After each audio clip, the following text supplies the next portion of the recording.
So much बहुत शुक्रिया आप लोगों का कि आप आए और इस पुरमसरत मौके पर आपने इस खुशी में हमारे साथ शिरकत की और इस सक्सेस को एक्नॉलेज किया। और ऑब्वियसली सिविल सर्विसेज का हिस्सा बनना एक प्रिविलेज एंड ऑनर की बात है, because it's a very prestigious job. और उससे भी बढ़कर जो लोगों की खुशी है, I think that's the actual reward जो अल्लाह से हमें चाहिए था, और स्ट्रगल के बदले में जो रिवॉर्ड मिला, तो I think that is actually the happiness of people. हमारे सराउंडिंग में जितने भी लोग हैं और आप लोग इतने दूर से यहाँ पर आए। सीएसएस की जर्नी बहुत आसान नहीं थी बिल्कुल, लेकिन बहुत डिफ़िकल्ट भी नहीं थी। मिथ्स बहुत ज़्यादा फैलाए जाते हैं, और बल्कि स्टार्टिंग में ये कहा जाता था कि 7-8 मंथ्स में सीएसएस को करना इम्पॉसिबल है। I think I have made that possible, और न सिर्फ मैं बल्कि बहुत सारे ऐसे एस्पिरेंट्स हैं जिन्होंने इसको मुमकिन कर दिखाया। तो बहुत सारे मिथ्स को मैं ब्रेक करना चाहूँगी सीएसएस एस्पायरेंट्स, क्योंकि वो देख रहे होंगे इस चीज़ को। आप बिल्कुल भी परेशान ना हो, घबराए नहीं। अगर आपको अपनी पोटेंशियल्स पे, अपनी स्ट्रेंथ पे भरोसा है, आपको लगता है कि you can excel in academics, आप ज़रूर आएँ सीएसएस की तरफ। लेकिन CSS is not the only thing.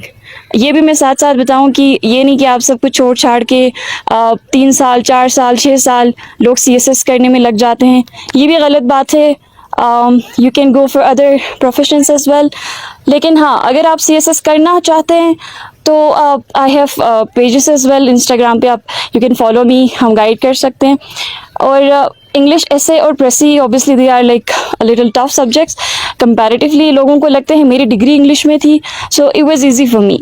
मुझे इतना कोई चैलेंज फेस करने को नहीं हुआ। पाक अफेयर्स, करंट अफेयर्स वो सब्जेक्ट्स जो दे वर कंपैरेटिवली डिफिकल्ट, क्योंकि literature is nothing, has nothing to do with इस तरह के फैक्ट्स की चीज़ों के साथ, current affairs and Pak affairs. तो लेकिन नहीं, अल्हम्दुलिल्लाह 7 महीने वाज इनफ, हो गया। स्कूलिंग अच्छी थी, कॉलेज भी और सारा यूनिवर्सिटी में भी, तो अल्हम्दुलिल्लाह इट वेंट वेल, और ये कामयाबी मिली। सक्सेस का राज तो I would definitely dedicate my success to my parents, क्योंकि despite the gender based discrimination, despite the stereotypes की a girl has to supposed to serve their brothers and to do all the domestic chores, उसके बावजूद my parents were against this, particularly my father, कि शुरू से दे were against कि मैं घर के काम करूं, इनमें मसरूफ़ रहूं। They force me, they encourage me to get into my studies. तो शुरू से ही बहुत ज़्यादा सपोर्ट रहा है पेरेंट्स का, तो definitely I will dedicate my success to my parents. देखें, चाहे गिलगित बल्तिस्तान के बच्चे हों या कहीं के भी बच्चे हों, सीएसएस के लिए कुछ चीज़ें बहुत ज़रूरी हैं। आपकी डेडिकेशन, आपकी कंसिस्टेंसी। एक ऐसा नहीं है कि आप एक दिन बहुत पढ़ के फिर एक हफ्ता आप रेस्ट करो। ऐसे भी बच्चे देखे मैंने जो बहुत पढ़ते हैं मगर डायरेक्शन लेस होते हैं, जिनको कोई मेंटोरशिप नहीं होती। तो कंसिस्टेंसी, डेडिकेशन के साथ मेंटोरशिप, ट्रू मेंटोरशिप का होना, गाइडेंस का होना बहुत ज़रूरी है, और इसके साथ बहुत मेहनत करें। कहते हैं कि अगर आपने कॉम्पिटिटिव एग्ज़ाम करना है तो जान लगा दें या फिर जाने दें। तो ये ज़रूरी है कि आप अपनी जान लगा के ये करें, और ऐसा मुमकिन नहीं है कि आप जान भी लगा दो, आप दुआएं भी करो और ये कामयाबी आपको ना मिले। अच्छा, ड्यूरेशन का ये था कि डिग्री मेरी जनवरी में कंप्लीट हो गई थी, लास्ट एग्ज़ाम्स हमारे तब हुए थे। उसके बाद because for 1 year I was not at my home, तो मैं घर आ गई थी इधर रमज़ान गुजारने, और इसके बाद मैं गई जून में नोआ एकेडमी ज्वाइन करने। जून से मेरा सफ़र शुरू हुआ था सीएसएस की प्रिपरेशन का, और 1 फ़रवरी में मेरे पेपर्स थे। बेसिकली ये एक ट्रायल अटैम्प्ट था मेरे लिए, टू बी ऑनेस्ट। ऐसा नहीं था कि बहुत फुल प्रिपरेशन थी, सारा सिलेबस कवर था और मैं बहुत इत्मीनान के साथ मैंने दिया था। नहीं, ये एक ट्रायल अटैम्प्ट था। पेरेंट्स ने कहा कि नहीं, you should go for it, time waste ना करें, आप कर दें, अल्लाह की मर्ज़ी भी तो हो जाएगा। तो बस 7-8 महीने में अल्हम्दुलिल्लाह हो गया। बड़ी बेटियां कुछ नहीं कर सकती खुद से। हाँ, they can defend, they can protest for their rights, लेकिन जब तक पेरेंट्स ना चाहें दे कैन नॉट राइज। इसलिए मेरा ये मैसेज लड़कियों को नहीं बल्कि उनके पेरेंट्स को है कि आप अपनी बच्चियों और बेटों में तफरीक ना करें। Girls have more potential to succeed than boys. ये हमने पीएमएस में भी देखा, जीबी पीएमएस में रेशियो तकरीबन girls were more than boys. तो इसी तरह सीएसएस में I got first position GB में। तो ये it tells everybody that your girls are not lagging behind, it's you who are not letting them to go far। ठीक है। तो इस वजह से पर्टिकुलरली मैं पेरेंट्स को मैसेज देना चाहूँगी कि अपनी बेटियों को पढ़ाएं, बचपन में उनको घरों के कामों में ना लगाएं, उनको ऑल टाइम बिजी ना रखें इन चीज़ों में, ताकि वो उनका दिमाग ब्रॉडन हो सके, उनको एक्स्ट्रा बुक्स पढ़ाएं। मैं जब बच्ची थी, जब मैं अपनी स्कूल्स की बुक्स पढ़ती थी, उसके बाद मेरे पास इतना टाइम होता था कि मैं एक्स्ट्रा बुक्स भी पढ़ती थी। मैंने रिलीजन का अल्हम्दुलिल्लाह आई हैव बहुत ज़्यादा नहीं, लेकिन आई हैव नॉलेज, इस वजह से कि मैं बचपन में घर के काम करने के बजाय घर में एक रूम में बंद होकर बुक्स पढ़ती थी। तो I would suggest to all parents कि आप भी अपनी बेटियों को इनकरेज करें, वो एक्स्ट्रा करिकुलर एक्टिविटीज़ में हिस्सा लें, बुक्स पढ़ें, उसके बाद जो है ना उनको अलाउ करें कि वो इक्वल अपॉर्चुनिटीज़ के साथ उसी इंस्टीट्यूट में जाएं जहां आपके बेटे पढ़ते हैं। तो अल्हम्दुलिल्लाह जो है ना हमारी जीबी की लड़कियां बहुत टैलेंटेड हैं और इंशाल्लाह वो प्रूव करेंगी कि they are better than boys. अच्छा, स्कूल में I was very studious student, बहुत ज़्यादा मुझे पढ़ने का शौक़ था। ऑल टाइम मेरा लिखने पे मैं बहुत ज़्यादा फोकस करती थी। Even when I was a child I used to do poetry, Urdu में पोइट्री करती थी। लिखने का बहुत ज़्यादा शौक़ था जो मुझे CSS में हेल्पफुल हुआ। I used to express my thoughts. मेरे बहुत ज़्यादा फ्रेंड्स नहीं हैं, ऐसे I am the eldest grandchild in my both paternal and maternal family, तो कोई ऐसा था नहीं जिसके साथ I could share my feelings.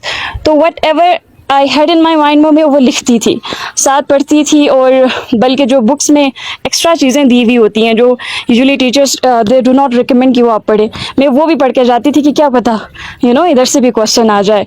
तो वो एक आपकी लगन होनी चाहिए, आप पढ़ें जिस भी तरह, स्केड्यूल या आपका जो शेड्यूल है वो मैटर नहीं करता, आप जिस भी तरह पढ़ें, बस बहुत लगन के साथ आप पढ़ें, दैट्स व्हाट मैटर्स। कॉलेज में मैं गिलगित गई थी, वो एक नया इन्वायरमेंट था मेरे लिए। तो और कॉलेज क्योंकि FSC प्री मेडिकल बहुत एक बोरिंग भी है टाइम पीरियड, जहाँ आपको बहुत टफ टाइम फेस करना पड़ता है। तो not much about college, but university में मेरे जो क्लासमेट्स थे माशाल्लाह वो बहुत वेल ग्रूम्ड थे, वेल रेड थे, तो उनकी वजह से मुझे बहुत फ़ायदा हुआ। Also my teachers, but I would dedicate this to my classmates more than my teachers, क्योंकि जो मेरी इंग्लिश लर्निंग हुई, उर्दू इवन लैंग्वेज की जो लर्निंग हुई, उसके बाद जो लिटरेचर की एक एनालिटिकल एबिलिटीज़ डेवलप हुई, क्रिटिकल थिंकिंग आई, वो सारी हम क्योंकि क्लास फेलोज आपस में डिस्कस करते थे टॉपिक्स, तो ये है कि उनकी वजह से मुझे बहुत ज़्यादा लर्निंग हुई है। तो ब्राइट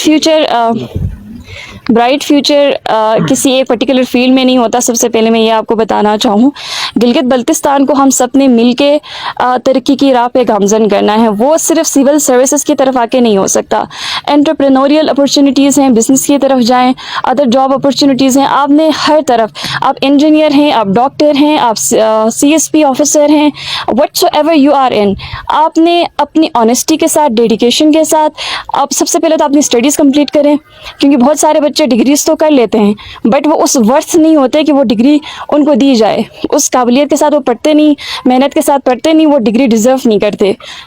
सॉरी टू से, लेकिन ये कहना ज़रूरी है क्योंकि ये एक जो है ना बहुत एक ऐसा एलिमेंट है पूरे पाकिस्तान में कि हमारे पास टैलेंट की कमी नहीं है, बट वो उस एक लगन के साथ, जो शौक़ के साथ पढ़ते हैं, वो चीज़ नहीं है। तो आप बहुत मेहनत के साथ पढ़ें, कुछ भी पढ़ें, चाहे आप एक सिंपल डिग्री कर रहे हैं, आप उर्दू में कर रहे हैं, इस्लामियात में कर रहे हैं, आप कुछ भी पढ़ें, बट आप ऑनेस्टी के साथ अपना पढ़ें, बेस्ट दें, इंशाल्लाह आपका फ्यूचर ब्राइट है। आप कुछ भी करें, किसी भी फील्ड में जाएं, सबको कि एज अ पर्सन भी आप ऑनेस्ट रहें।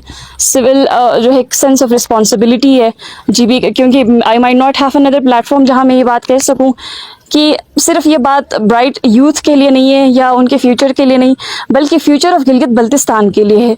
आप नेचर प्रिजर्वेंस का आपको पता है कि किस तरह क्लाइमेट चेंज हो रहा है और सारा कुछ, तो हर जो इंडिविजुअल है वो अपनी रिस्पॉन्सिबिलिटी लें, पानी को ज़ाया ना करें, क्योंकि मैं CSS करके आई हूँ, मुझे इन सारे इश्यूज़ का आइडिया है।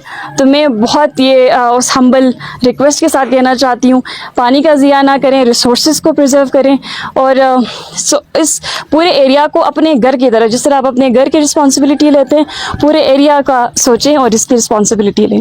तो अब कुछ पर्टिकुलर जो मसाइल स्टोर में फेस किए जाते हैं, basically GB is divided into 3 divisions, Gilgit division और Baltistan division. They are comparatively developed और वहाँ पर लिटरेसी रेट भी सही है। सो ओवरऑल ये जज किया जाता है कि GB इज़ वेरी डेवलप्ड और बहुत अच्छी लिटरेसी है, everybody is enjoying their life. ऐसा नहीं है। जो दियामर डिवीज़न है, जिसमें स्टोर भी आता है, चिलास वगैरह, ये जो डिस्ट्रिक्ट्स हैं, यहाँ पर रिसोर्स की भी कमी है. Not everybody can afford their children to go city से आउट जाएं, वो वहाँ जाके पढ़ें, या इवन यहाँ भी अच्छे स्कूल्स वो अफोर्ड नहीं कर सकते. सो गवर्नमेंट की आई वुड से कि लिटिल बिट लापरवाही है. वो अपॉर्चुनिटीज़ दें यहाँ पर उन बच्चों को जो टैलेंटेड हैं but their parents can not afford. Scholarships का एक सिस्टम होना चाहिए, जैसे पूरे पाकिस्तान में स्कॉलरशिप्स का कॉन्सेप्ट है, बट गिलगित बल्तिस्तान में ऐसा कुछ भी नहीं है. पंजाब में हम देखते हैं कि हर बच्चे को जो एक सर्टेन मेरिट के ऊपर वो आते हैं तो उनको स्कॉलरशिप्स मिलती हैं. वो चीज़ आप यहाँ पर इंट्रोड्यूस करवाना चाहिए. जो बच्चे टैलेंटेड बच्चे हैं, ऑब्वियसली एक टेस्ट होता है, क्राइटेरिया होता है, जिसके थ्रू वो जाके आपको पता चलता है कि किन बच्चों को आपने सपोर्ट करना है.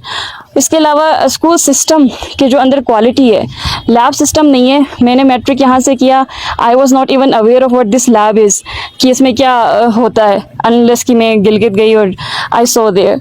तो ये चीज़ें यहाँ पर में से क्वालिटी एजुकेशन की कमी है.